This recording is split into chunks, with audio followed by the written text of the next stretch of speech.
Hello everyone. So let's begin our class number 24. This is chapter 8 of the Woolger's textbook, Heteroskedasticity. And this is going to be the last chapter from this textbook that we're going to cover in the course.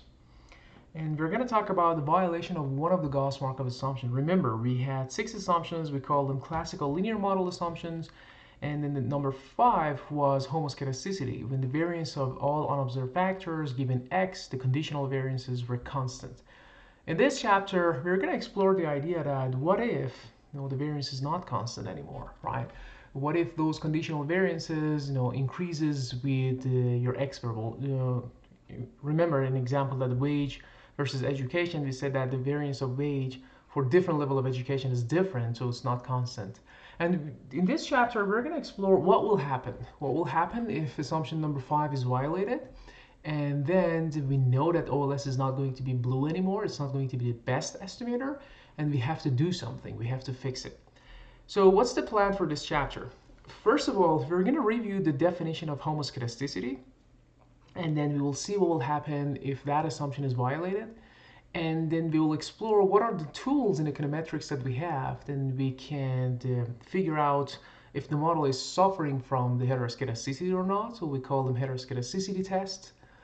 In general, there are 2 types of tests. It's white test, Breusch-Pagan test. We're going to talk about them. And then when we diagnose that the model is suffering from heteroskedasticity, how can we fix that? There are 3 general ways to fix that, and we're going to talk about them in the next class. So in this class, let's talk about the heteroskedasticity test. All right. Okay. So as you remember, we have seen this slide, actually the next couple of slides previously. This is the definition of homoskedasticity. Then the conditional variances of u given x are constant, right? Imagine, I don't know, maybe this was our wage, this was our, let's say, age. If you believe that the distribution of wage for different level of age is exactly the same, when I say the same, I mean their variance is the same, not the distribution itself, right? The numbers are different, but the variance is the same. We say, okay, this model, it seems that, it's a homoskedastic, right? It's because, we have proved it, guys, before. When the variance of y given x is constant, it's the same as the variance of u given x, right? Mathematically, we proved this one. So this is an official definition for homoskedasticity, right? We look at some of the examples that we are dealing with unequal variances or heteroskedasticity, and these were again, we have seen these panels before. Let's say in panel A we are looking at income versus consumption. So let's say this is your consumption, this is your income, and then you're saying for if you're a minimum wage earner, maybe the variance of the consumption is not that much, right? There's not much to spend or to consume, right? We are talking about minimum wage earner. And then as the income increases, the variance is going to increase as well. So this is one type of heteroskedasticity. Then there's another type of heteroskedasticity like this, right? So for example, learning by doing. So imagine you don't have experience here, so you're making some predictions. It's widely distributed. The more experience you get, so your predictions are going to be more accurate or whatever. We can think of any examples. And then in panel C, it's the other way around. The variance is first large and then it gets smaller and then it gets large again. So these are examples of heteroskedasticity, right? All right, so if you want to look at the graphical illustration of homoskedasticity versus heteroskedasticity, again, nothing new here. We have seen this before. Look at that, conditional variances. At any level of x, the distribution, the variance, the conditional variance is the same. Here, the conditional variance is changing. What is example? Wage versus education, right? So for higher level of education, maybe the variance of the wage is going to be higher. And if that's the case, the variance of u unobserved factors given x is going to be higher as well, right? Okay, so these were, this is the definition of homoskedasticity versus heteroskedasticity. Let's quickly review our Gauss-Markov assumptions as well. And so assumption number 1, we said the model needs to be linear in parameters. Assumption number 2, random sampling. Assumption number 3, no perfect collinearity.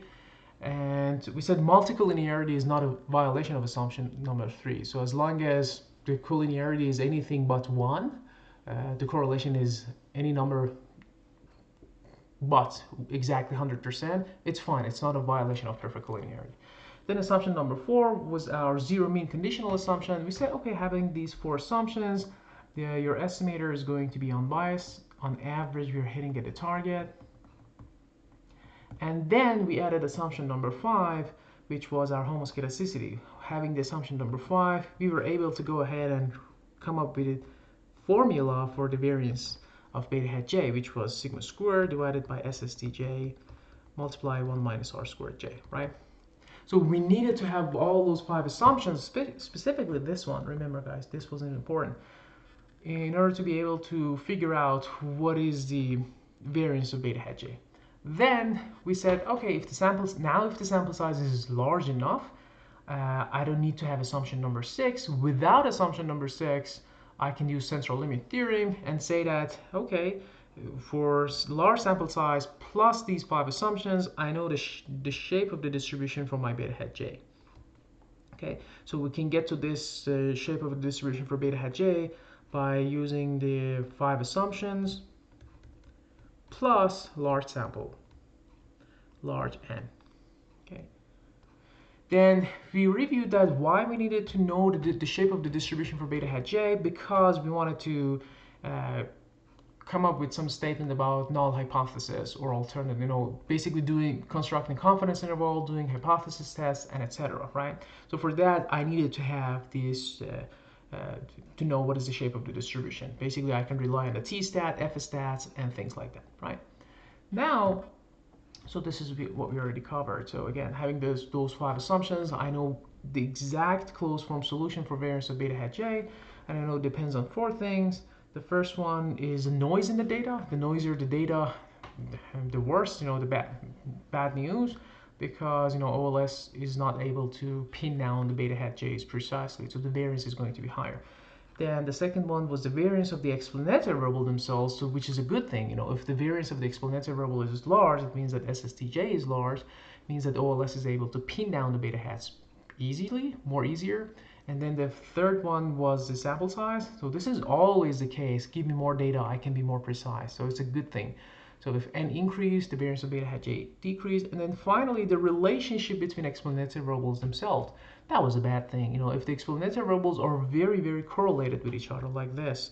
So this is my y, this is my x1. If x1 and x2 are very correlated, so basically r squared 1 or r squared 2 is going to be large, then OLS is going to be left with only this part of the data to estimate the beta hat 1 for you. The variance of beta hat 1 is going to be large because basically this r squared is large. So this is a bad news, right? So you can, if you want to say in terms of good news, bad news, so this is bad, noise in the data, this is good. If I have much variance in x, this is really good, and this is also bad. Okay. Now, so here's the idea. I know that I can have this beautiful closed form functional form,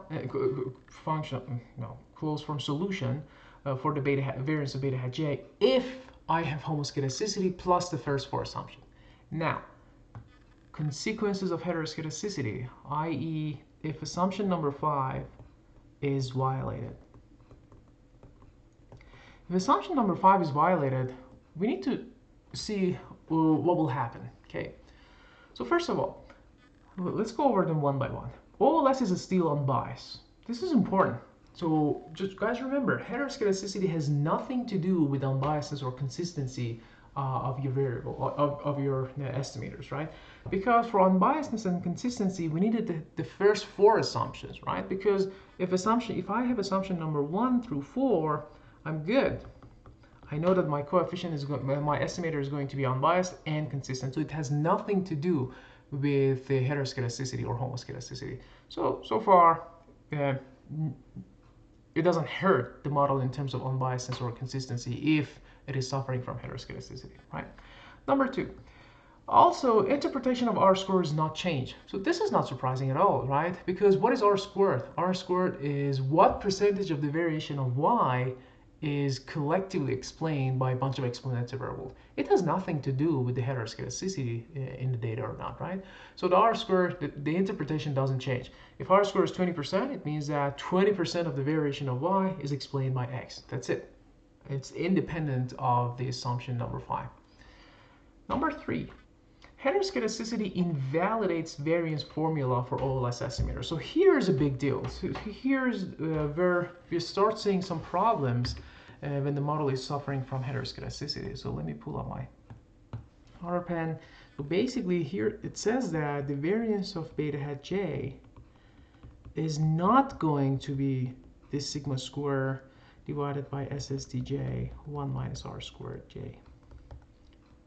And this is a big deal, because if I don't know what is the variance, then I cannot rely, look at that, number 4, I cannot rely on F-test and T-test. So these are not valid anymore.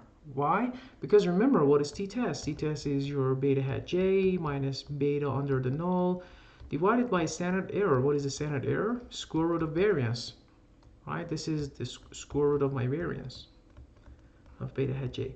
But if this number is wrong, so it means that your t-stat is wrong. The same story for f. So your f statistic is going to be also wrong if we have heteroskedasticity. So it's a big deal. Why it's a big deal? Because now you cannot do any kind of hypothesis test. Remember, for individual hypothesis tests, I needed to look at the t-stat. For joint hypothesis tests, I needed to look at f-test.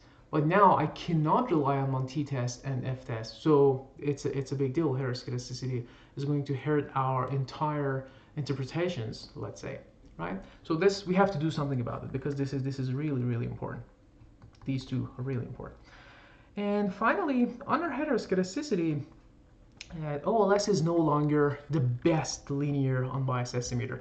It is a still linear unbiased estimator, because remember, unbiasedness comes from assumption 1 through 4. Linear is basically assumption number 1, and estimator, so OLS is an engine, it's an estimator, right? But it's not going to be best anymore. What was best? The best was the most efficient one, right? Most efficient. What does most efficient mean?